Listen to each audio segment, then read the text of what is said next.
Sir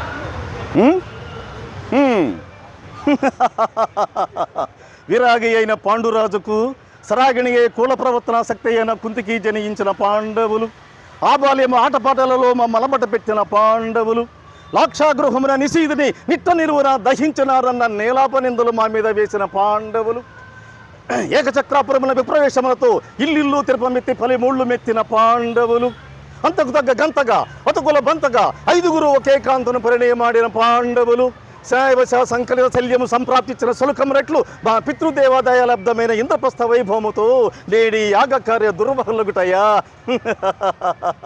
Narada ప్రేరణమున తమ తండ్రిని యమలోకం నుండి స్వర్గలోకముకు చేర్చుడు దీని ఆంతర్యమట.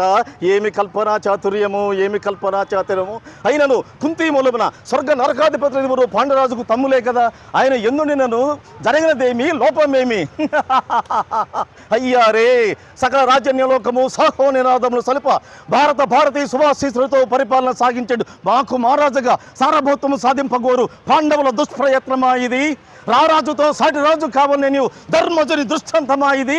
అయినచో కుతంత్రముతో కుచిత బుద్ధితో చేయనించిన ఈ రాజసూయాగము సాగరాదు, మేఘరాదు అని గట్టిగా అనరాదు, వేరొకరు వినరాదు. అనిమిత్త క్రోధంతో అసూయాగ్రస్తుడైన రారాజు రాజసూయ యాగానికి వెళ్ళలేదంటుంది వెర్రిలోకము. ఒకవేళ నీవు పోకపోయినను యాగమా ఆగునది కాదు. అదే నీవు పోయినచో స్వజనుల మీద సమాధరణతో సుయోధనుడు వచ్చినాడన్న మంచి పేరు నీకు దక్కుతుంది. ఎదిరి బలాన్ని బలగాన్ని కనిపెట్టే అదనూ చిక్కుతుంది. వేయేల కురుసార్వభౌముడు మాననీయుడు మంచివాడన్న పేరు నీకు దక్కుతుంది.